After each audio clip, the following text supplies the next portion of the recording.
For nearly 30 years, Pixar Animation Studios has been bringing different emotions to the big screen to different generations of kids to feel. To laughs, to tears, to moments of wow, to questionable weird decisions like I still don't know why Cars 2 was even made. But even nowadays, they still find a way to craft an amazing story that is not only enjoyable for kids to watch, but also welcoming for adults to view. Because not only are kids going to the theaters, who do you think is watching them? And that all started with one particular story that we all know of.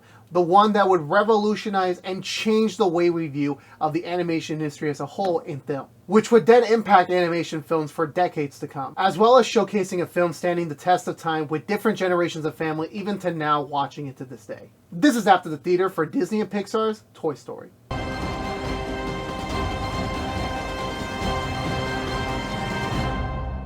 For decades before the year of 1995, the realm of animated films was in the age of how it was before. Drawing a scene by hand, scanning them one by one, and assembling them in a flow of frames to make a movement come to life. But as the 70s rolled into frame, computers were becoming more and more involved in different fields and different industries. Specifically in animation, of course, as out of a university in New York, a man named Alexander Shrew brought together a team of 4 individuals that would eventually be the very early beginnings of Pixar. The goal from the team was to create the first fully computer animated feature film, which was still a few ways off. The small team expanded in size and grew overall with different ownership such as George Lucas's Lucasfilm and Steve Jobs' Apple, if you can believe that. Working as different support lines for different companies, developing their own in-house computer system, cleverly titled the Pixar Image Computer, until finally they were given the opportunity to develop their own fully computer animated short films, which came in an animator who would be key to the next stage of their business, John Lasseter. He had prior history as an animator working at Disney before he got fired,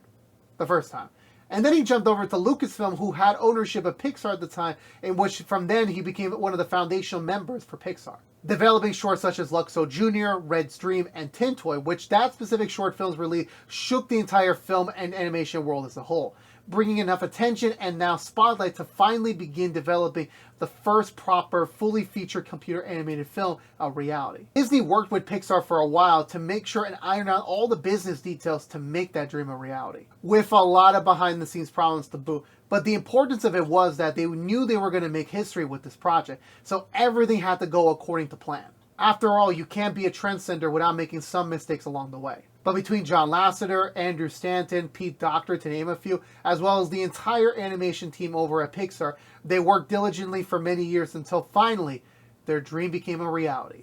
As in Thanksgiving of '95, the first fully computer animated feature film was finished and was ready to be released only in theaters. Our story begins with how most kids spend their time at home growing up. Playtime with their toys, imagining a wondrous world to get lost in. As Andy Davis is in the middle of a playtime session with his favorite toy, Woody. After spending a bit of time with the two to see just how life is about to change for Woody, as the family's impending move, as well as Andy's birthday, would bring a certain arrival of sorts. That arrival is in the form of a brand new toy, Buzz Lightyear, in a shiny, fully electronic presentation for him to disturb the entire structure of Andy's room of toys. But these two polar opposite toys would have to learn about change, acceptance, and more importantly, true purpose to all stay together. The overall world and scope of the picture may feel small, but it's very detailed and filled with personality that you can spend more time in. Each toy has their own distinct personality and trait, regardless if they're a major or minor or can even speak in general. Their way of living, which, let's be honest, who here as a kid who did not think their toys could come to life when they're not around?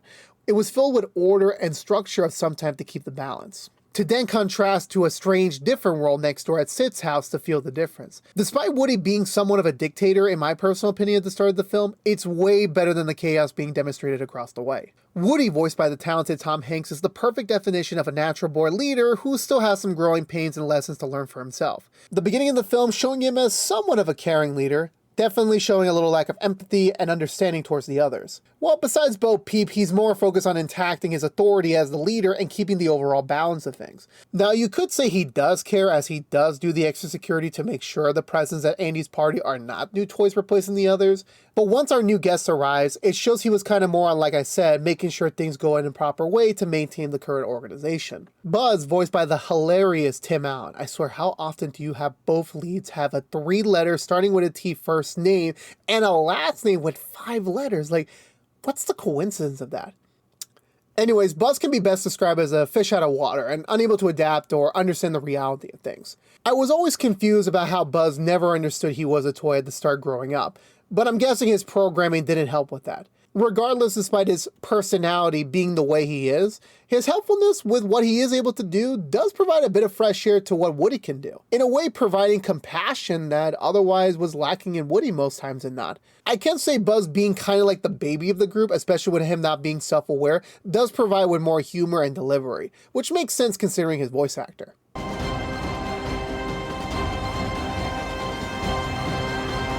To take a second away from the story of it all, I want to take a moment to admire the beauty of the animation here. Yes, we are talking about a first-gen computer animated film in 2024 now speaking, but just how much detail there was here. It makes it all more the wow factor to be apparent here. We know how far Pixar pushed their limits in recent films, but here to see, a bit awkward at times with the walking especially. However, all of this at the time led for a boom in computer animated films to happen, with more emphasis coming from Disney and then even DreamWorks following suit. From Andy's Room, Sid's House, and to the Pizza Planet, despite what probably were major limitations at the time, the team at Pixar were still able to design and differentiate so much with these locales. Speaking of our locals of sorts, the other toys, Mr. Potato Head, Ham, Rex, Slinky Dog, Bo Peep, just to name a few, while each have their own unique personality and traits as well as talented people voicing them, they don't appear as much throughout the story as one may want to, most due to it not being easy at this point to make a film in 70-some minutes without derailing the plot.